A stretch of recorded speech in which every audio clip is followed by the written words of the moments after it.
Okay, so the question I have for you all today is write an account of the first migration, hijrah, of the Muslims to Abyssinia. That's the 10-mark question that we are not going to discuss. So write an account of the first migration, hijrah of the Muslims to Abyssinia. We're not going to discuss this, but what are we talking about? Basically, it's the migration to Abyssinia in which they migrated in two events. The first migration and the second migration. All of that would be mentioned in the first question, but we are going to discuss the B part, which is why did the people of Makkah pursue these Muslims? Why did they go after them? Why were they so anxious to stop them? Okay, if I go to my slide, do you see I have prison break there? Do you see the word prison break? What do you think why do you think I have prison break there? It's a modern word basically.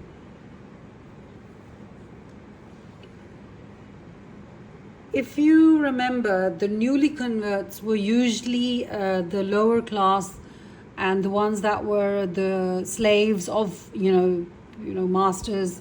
They were the slaves, or there were only a few free Muslims. When they managed to break away from their persecution, it was like a prison break. And like a prison break happens in modern society. If a prison is broken and all the prisoners get to run out, what happens? All, the police and all the authorities try to run after them. So for the Makkans, it was like a prison break, that all of the people that they were persecuting and they had under their control, all of a sudden they got to leave. And they didn't even realize. It was just like a prison break that would happen today in today's modern world. Okay. So it was like breaking of prison. All of the people that they had, captive, they were put in captivity in their own homes. They were not allowed to preach. They were not allowed to practice their religion. All of the stronghold that they had on them, they let themselves loose. And plus the Makkans didn't even realize that they were going to escape. Then continuation of power. If the Muslims, like when the Muslims did go to Abyssinia, what did the reason why the Makkans pursued them was because they wanted their continuation of power. They wanted their own strength to prevail over the Muslims. So it was basically, they wanted their power. Power is such a thing. You can see in our modern day and age, in society, in politics, the person in power does never ever want to lose it. So the Makkans were in power. They wanted a continuation in power. Okay, and then you can see the third point, I have free practice. In Makkah, they were not allowed to practice their religion freely. They were not allowed to go to the Kaaba and pray there. So they used to have to meet in secrecy. And Dar al-Arqam, that they used to meet there. And they used to be secret. They used to be, very secret about when they would meet, and so that nobody would find out. So if the reason why the Makkans did not want them to leave is because they did not want them to practice their religion freely. Okay, and then the other reason why, it could be a reason, of course you may have better ideas than me, spread of religion. The Makkans pursued the Muslims for a reason, that they did not want this religion, the new religion that the Prophet Muhammad ﷺ has brought. They didn't want it to spread. Naturally, going to Abyssinia, the religion could spread there. If they would go far beyond to Egypt, the religion could spread there. So that's why the reason why they pursued them was that they didn't want Muslims going out of Makkah and then spreading the religion. Plus, they wanted to break the strength. They wanted to break the strength of the Muslims, because even in a small group, the Muslims were strong, because they were strong in faith, and no matter how they were persecuted, they used to manage to deal with the persecution. So the Makkans wanted to break the strength of the small group of the Muslims. Asylum. Can you see the word asylum? What does asylum mean? Have you heard of the word political asylum? Yes, ma'am. What does it mean?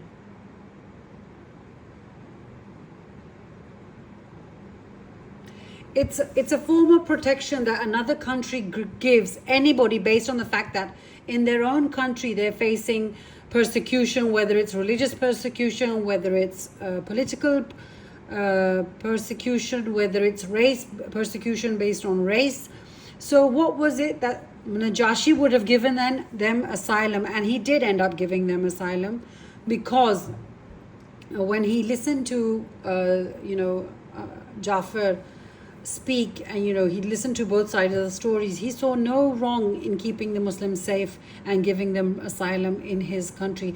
And that is one thing that the Makkans did not want. They did not want a strong nation like the Najashi, strong Abyssinia, the king of Abyssinia. They didn't want him to be protecting the Muslims. Strong support, if you can see, through Najashi, they also managed to maintain or gain strong support. If a king is supporting you, then naturally nobody can harm you. And then remember, they were degrading. If you see the other particular that I have, the pointer that I have is honor. Remember, they were degraded badly in Makkah. And the Makkans enjoyed degrading the Muslims, humiliating the Muslims. What they did, the reason why they pursued these Muslims going to Abyssinia, was that they knew that because Najashi is a just leader and he is a Christian, he will honor the Muslims, he will give them honor. So they didn't want the Muslims getting honor, and plus for them also it was a matter of honor. For them it was degrading for them, for people to come from their locality, their Makkah, and take asylum in some other land. So it was against their honor as well. Have you heard of honor killing? Honor killing, why does it happen? Is because you've gone against the honor of a nation or a group or your family. That's why you're killed. So that's why for them it was a disgrace that people from Makkah were leaving and came to Abyssinia to take asylum, and they couldn't do anything about it. Then reality. The reason why that they did not want Muslims to go to Abyssinia, and the reason why they pursued them, is that then Islam as a religion will evolve as a reality. Everybody will realize that this is something true. In other words, they can't hide it anymore. In Makkah, they were negating it. They were doing kufr of the religion. They negated it. They mocked it. Although some of them also believed from inside that it must be a true religion, but they opposed it just for the sake of, losing their prestige. So when the religion is spread elsewhere, then it will be known as a reality, as the coming of the last prophet and coming of the last religion, Islam. It will emerge as a reality and people will accept it. Do you have any questions?